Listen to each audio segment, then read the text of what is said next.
Pariyatti Audiobooks presents The Buddha's Practical Teaching by John D. Ireland, narrated by Jim Swift.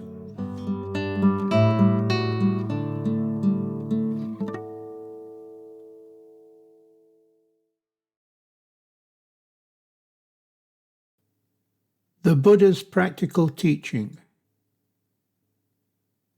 In a previous article, Comments on the Buddha Word, there was an attempt to demonstrate the theoretical aspect of the Four Noble Truths of Buddhism and their continuous presentation in various guises throughout the Sutta Pitaka of the Pāli Canon. The Four Truths are the essential and characteristic feature of Buddhism, and its goal the complete penetration and understanding of them. The Buddha has stated that it is by not understanding and fully comprehending these four truths that we wander aimlessly on in this world, caught between birth and death, and subject to innumerable sufferings. Before going any further, however, we should be quite clear as to what is meant by understanding. Firstly, there is the understanding arising from reading and hearing about the teachings. This is, of course, only the very first step, insufficiently by itself, but nevertheless to be done carefully, because a wrong grasp of letter and meaning at this stage may affect the following stages of understanding. Then there is the understanding arising from thinking over what one has learned, drawing out the implications of the words, digesting and relating them to personal experience. Finally, there is the understanding arising from actually putting the teaching into practice, treading the path which culminates in the experiencing for oneself of Nibbana, the real aim of Buddhism. And this last type of understanding is what is intended here. Then the four stages of sanctitude arise in due order, consisting of an understanding that is irreversible, that is, can never be lost, and which may be called to mind whenever one wishes to do so. The final stage of sanctitude is complete deliverance of mind from all suffering, but to have an actual assurance of this final goal, it is imperative to reach the first stage, called the path of stream entry, or the possession of clear seeing, into the Four Noble Truths. Without reaching this stage, we have no actual guarantee of making true progress on the Buddha's path to final deliverance, and are liable to be swept away and lose all that has been gained in a single moment if circumstances go against us, as would happen, for instance, if we were to die before reaching this stage. The Buddha teaches that it may be very long indeed before we might become fortunate enough to hear the teaching again and be able to put it into practice. Therefore, our aim should be to reach this stage of assurance, the path of stream entry. The question now arises, how are we to produce that kind of understanding leading to sanctitude? The answer lies in the preparedness of the mind for understanding. Many times in the discourses of the Buddha, it is told of individuals who, on hearing but a few words of the teaching, immediately gained a deep understanding and attained the stages of sanctitude, apparently without effort. But these are actually exceptional cases.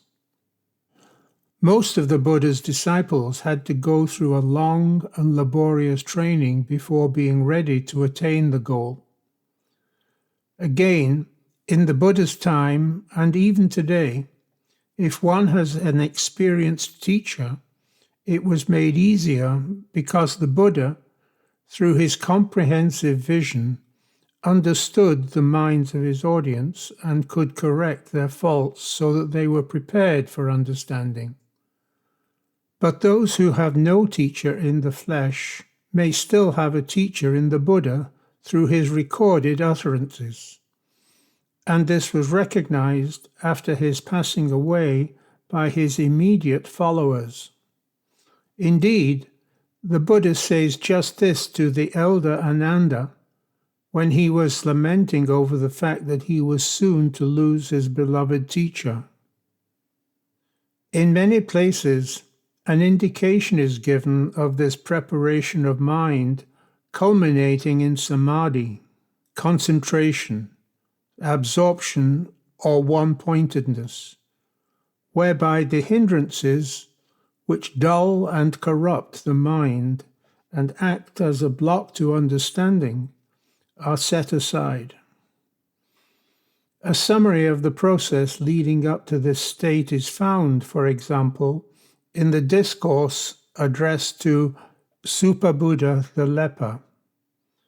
Here is the relevant passage.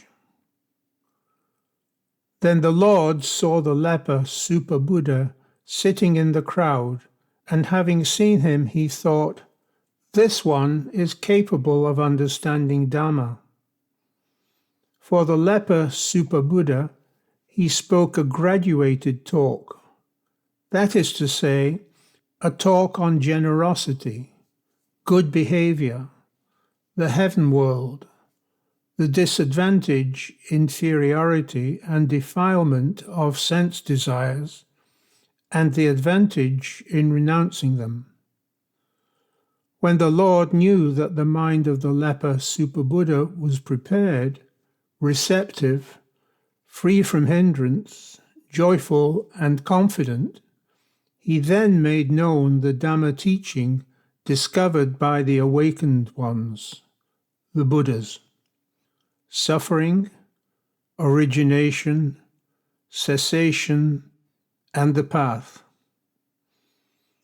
Then, just as a clean cloth without stain would properly take up a dye, so, in the leper Supabuddha, even as he sat on that seat, arose the undefiled and stainless Dhamma eye which sees. Whatever is of a nature to arise is of a nature to wholly cease. We will now proceed to expand on this passage.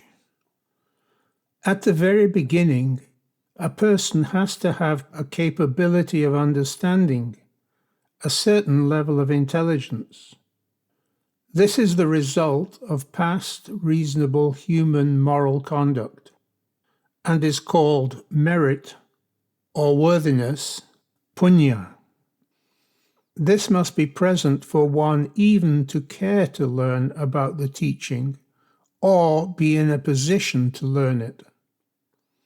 But in Supabuddha's case, the Lord knew that he had the capability of reaching sanctitude even as he sat on that seat.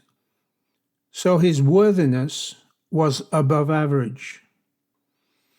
Then the Lord, by just talking to him, was able to raise his mind to a high level of purity. To begin with, the Buddha uses for this purpose a carefully graded method of teaching in 5 divisions. 1. Generosity or giving, dana, is the fundamental virtue of Buddhism, the foundation stone upon which the whole edifice is built. Now, in the Buddha's teaching, the intention, or state of mind is most important, and generosity produces a broad and open disposition, weakening the tendency to avarice and egoism. It is the cultivation of the habit to be able to let go of things easily and not hold fast to them. 2. The next step, morality or good behavior, sila, follows on naturally from generosity. For being well disposed towards others, one would conduct oneself so as not to deprive them of anything, nor harm them in any way. This implies a restraining and guarding of the activities of body, speech, and thought. It is an attitude of self-control. 3. The heaven world is a state of mind of pure and blameless happiness. The mention of it is meant to indicate the result of generosity and good behavior.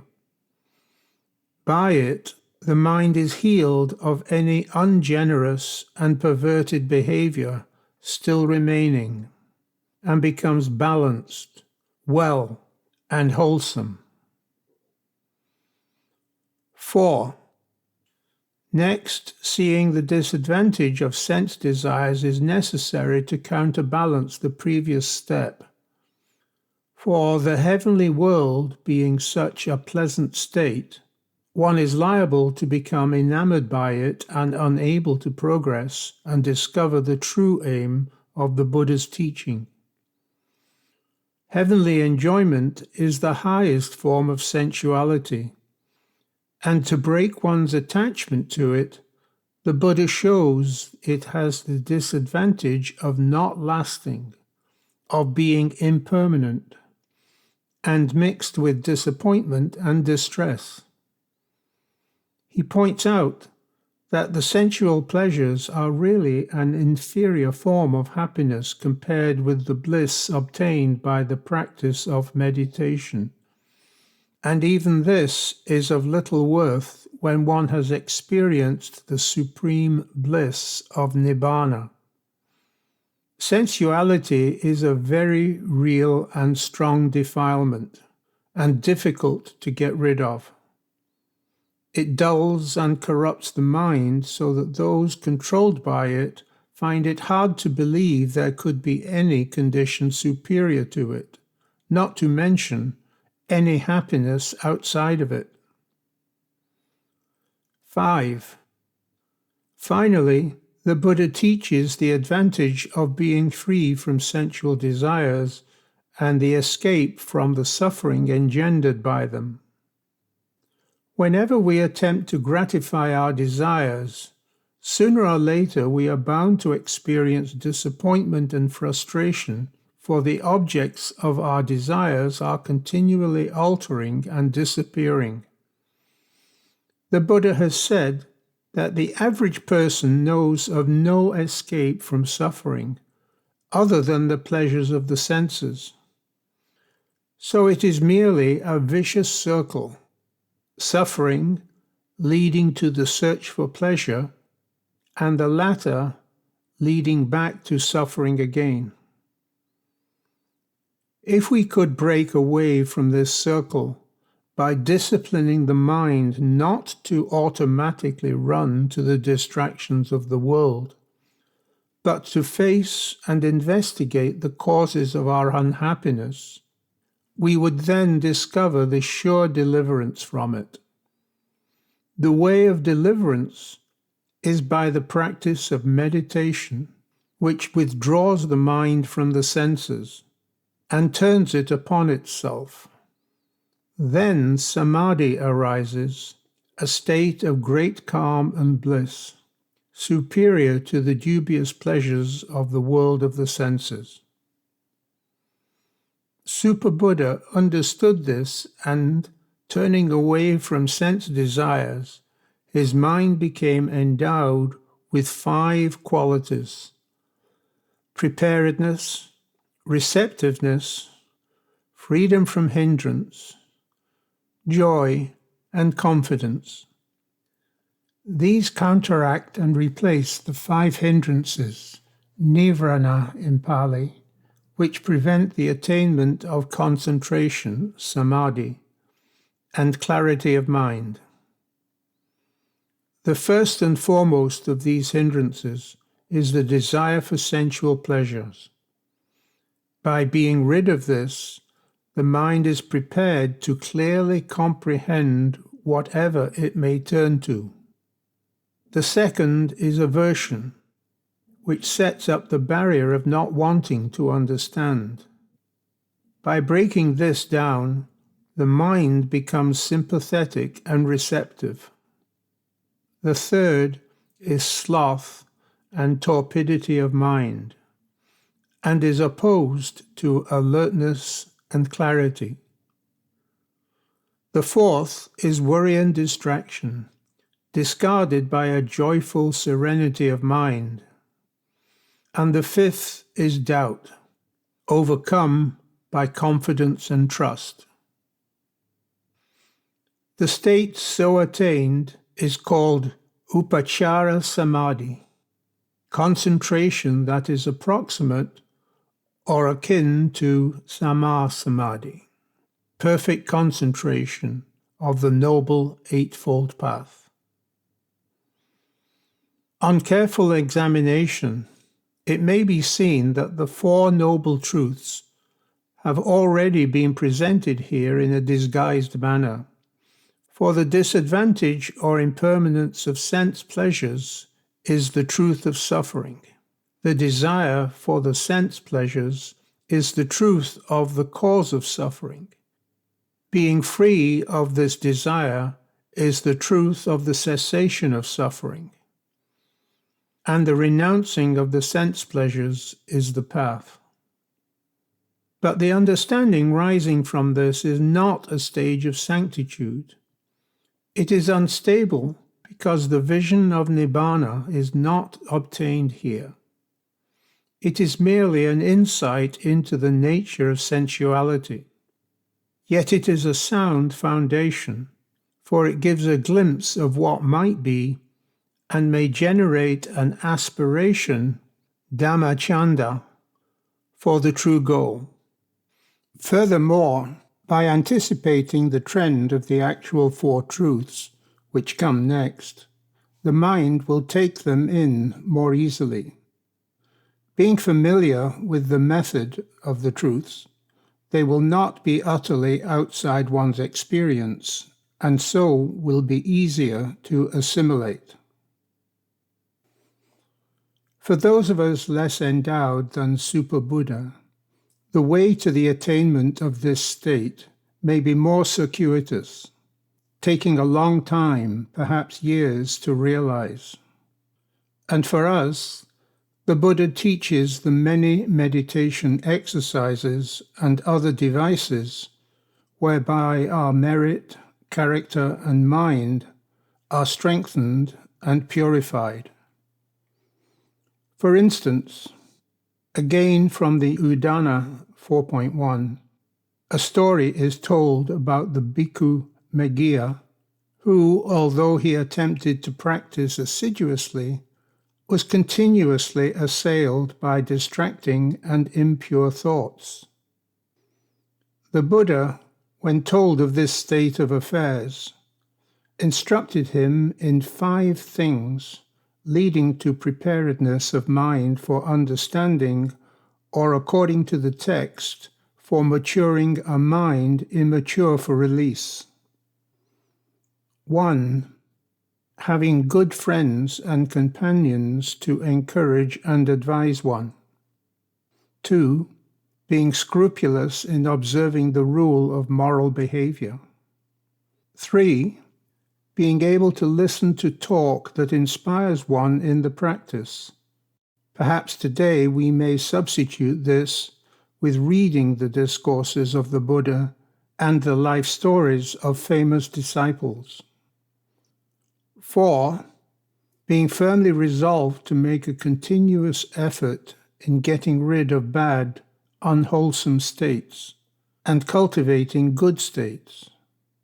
And 5, developing wisdom and discrimination by observing how everything in this world arises only to pass away again, is conditioned and impermanent.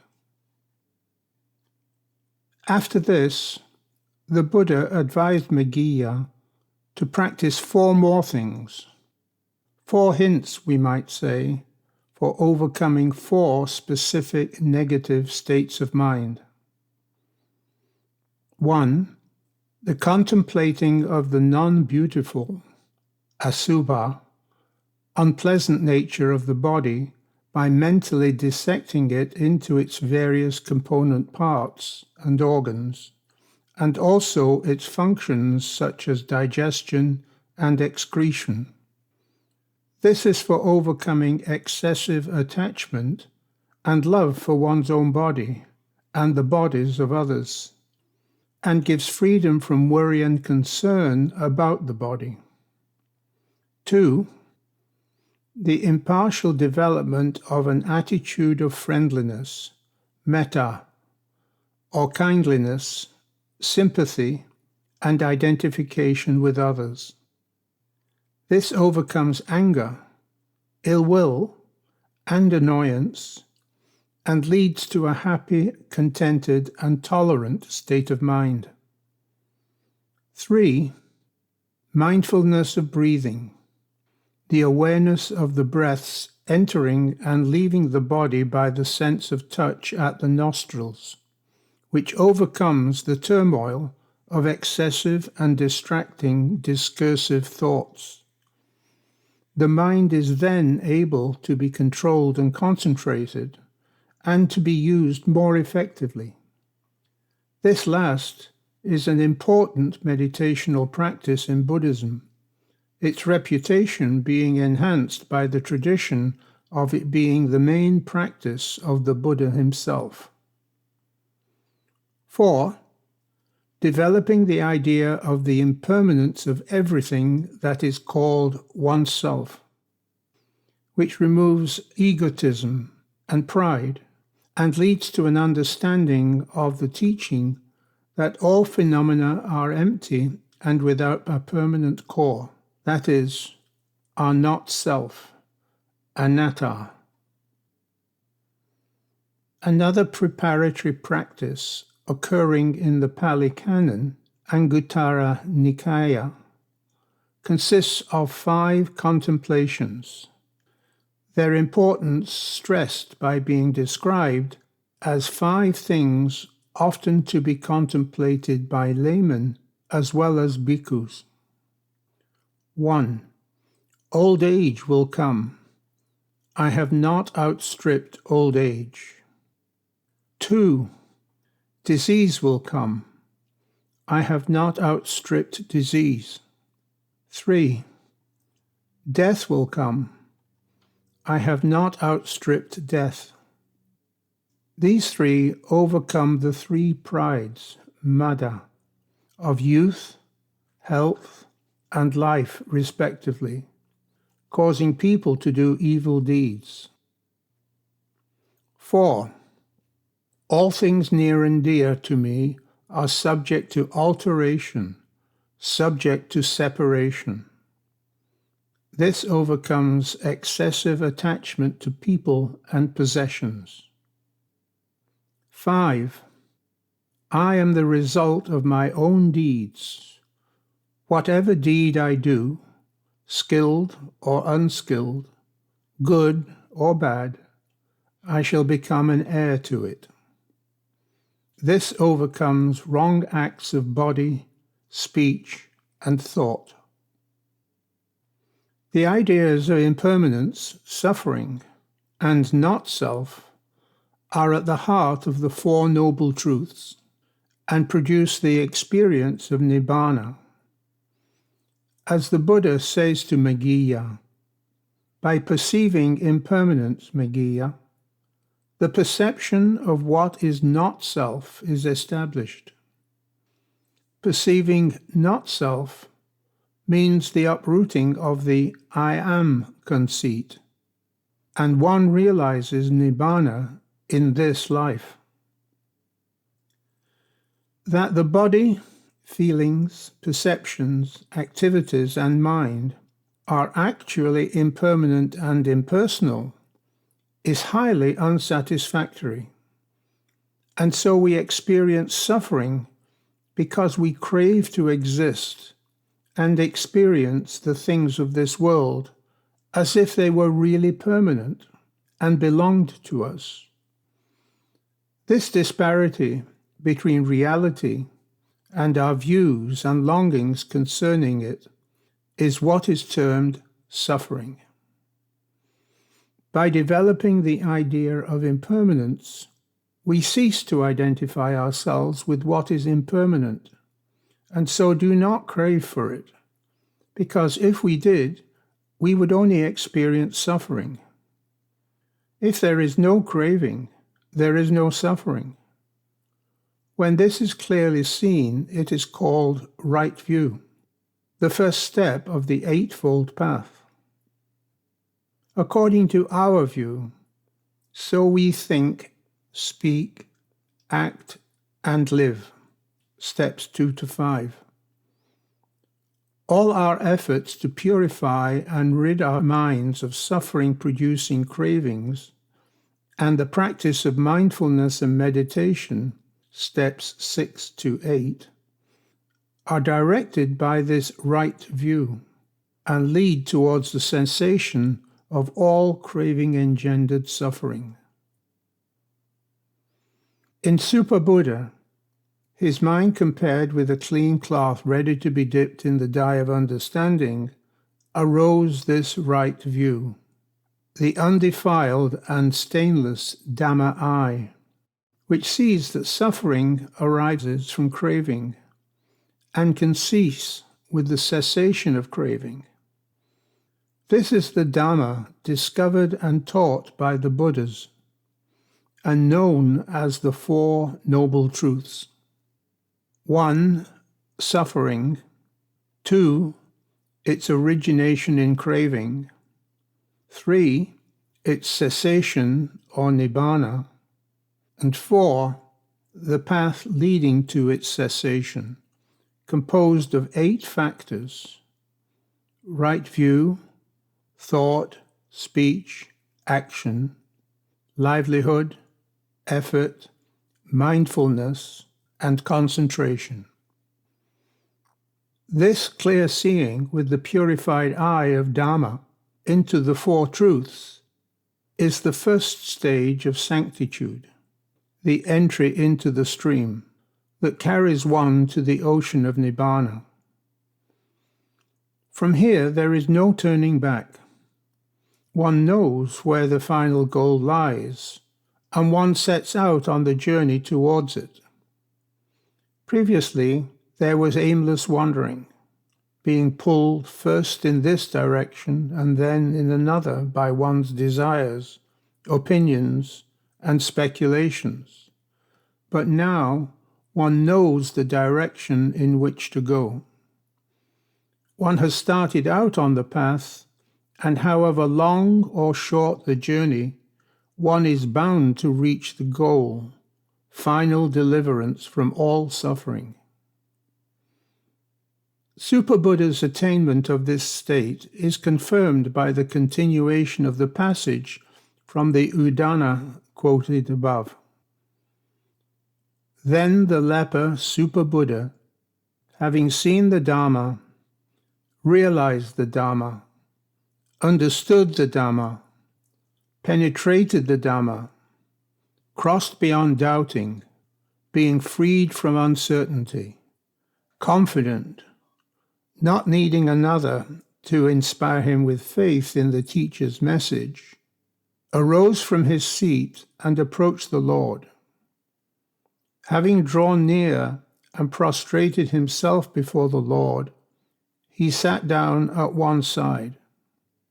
Sitting there, the leper Super Buddha said, "Excellent sir, excellent sir."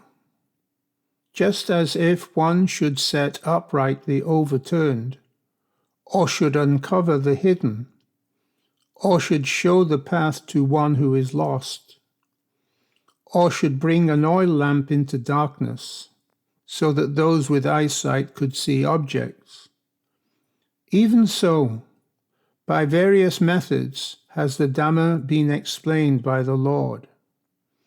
I, sir, go for refuge to the Lord, to the Dhamma, and to the community of bhikkhus.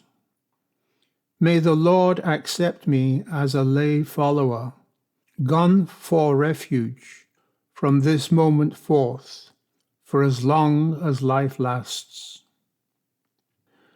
Thereupon, the leper Super-Buddha, having been taught, instigated, roused, and gladdened by the Lord's talk on Dhamma, pleased and appreciated of the Lord's words, arose from his seat, prostrated himself before the Lord, and keeping his right side towards him, went away. Now, soon after, a calf attacked the leper Super-Buddha and deprived him of his life. Then a large number of bhikkhus approached the Lord and said, Sir, the leper called Super-Buddha, who was taught, instigated, roused, and gladdened by the Lord's talk on Dhamma, has died. What is his destiny? What is his future state? The leper Super-Buddha, bhikkhus, was a wise man.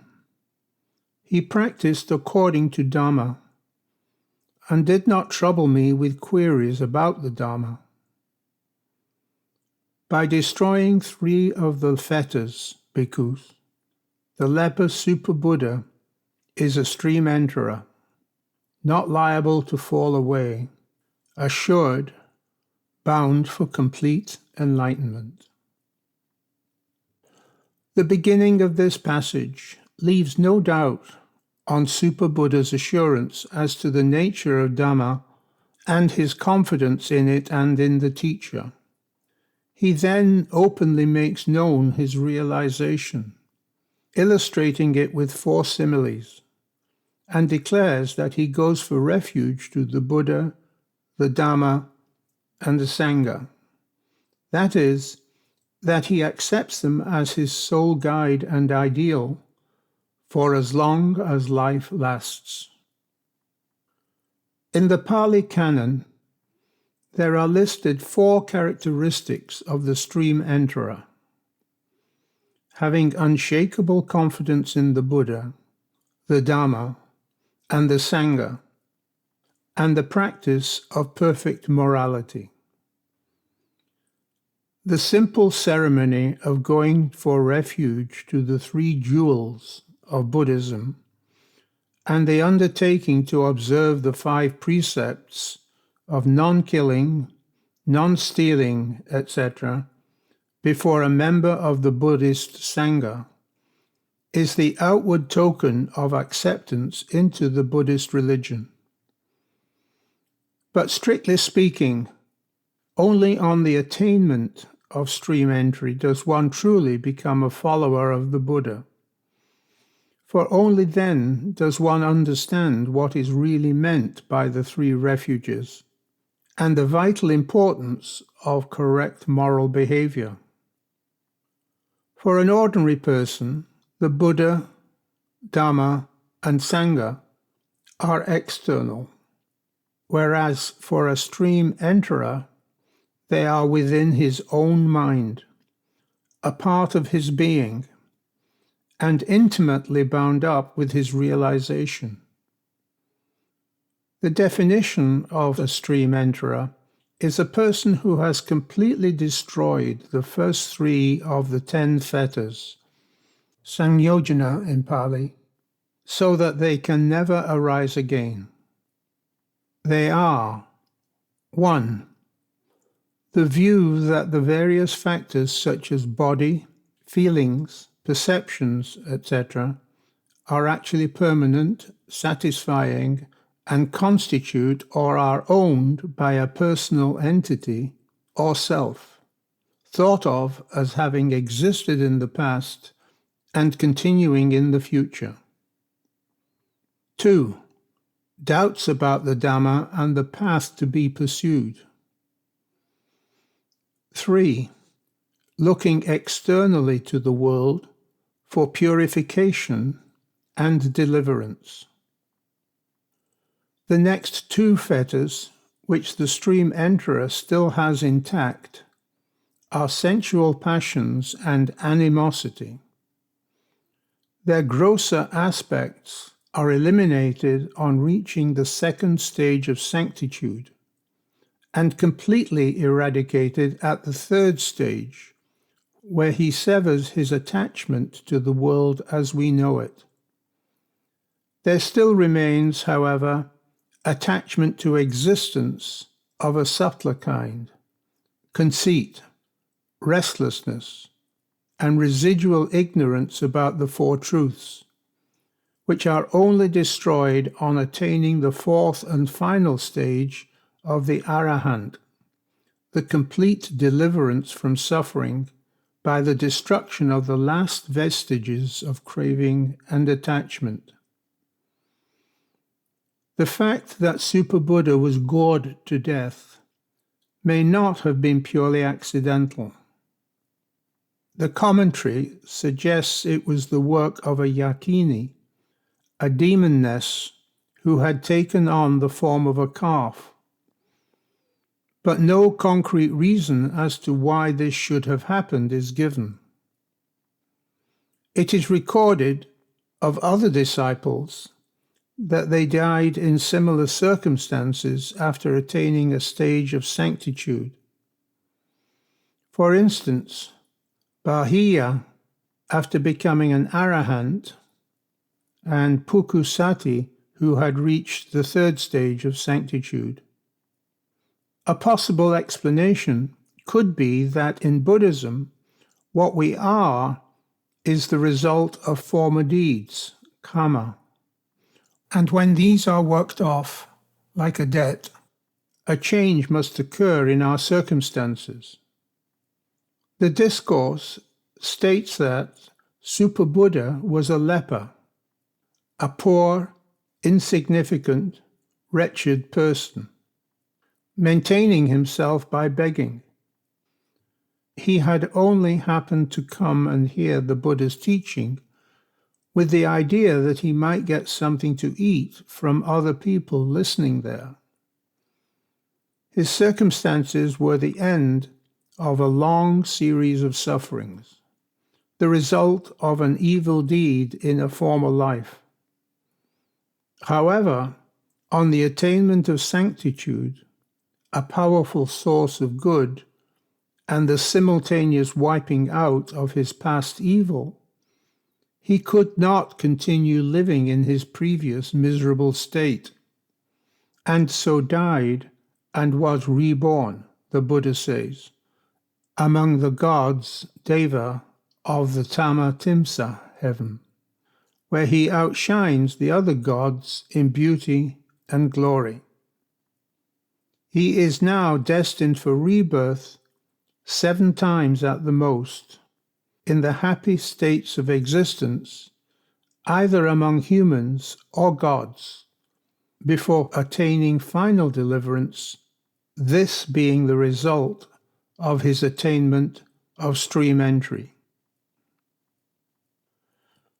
To summarize what has been indicated above, our aim should be complete deliverance from suffering, or, stated positively, the unconditioned and perfect happiness of Nibbana, to be differentiated from other forms of happiness which are imperfect because conditioned by impermanence and thus liable to revert to suffering when circumstances or the conditions change.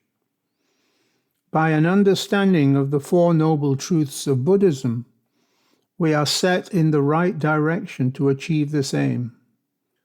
But to reach this understanding, the mind must be carefully prepared by moral discipline and other virtues, released from the grip of worldly pleasures and emotions, and reach a state of clarity and purity through meditation and wise discrimination.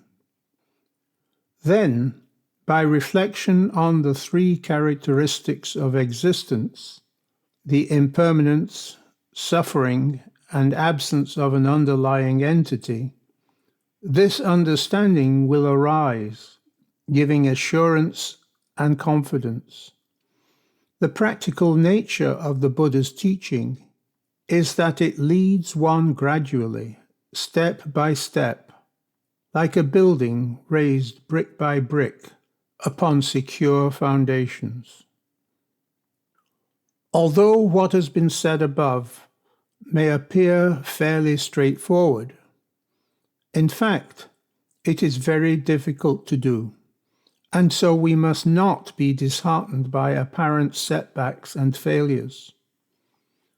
And in case one may be led astray along false paths, it is worthwhile bearing in mind the following distinctions from the Anguttara Nikaya, Volume 4, that this Dhamma leads to dispassion and not to attachment, to release from bondage and not to bondage, to the dispersion of defilements and not to accumulating them, to fewness of wishes and not to wanting much, to contentment and not to discontent, to solitude and not mixing in crowds, to exertion and not to laziness, to frugality and not to greediness. And by this test, one will know whether one is really following the Buddha's teaching or not.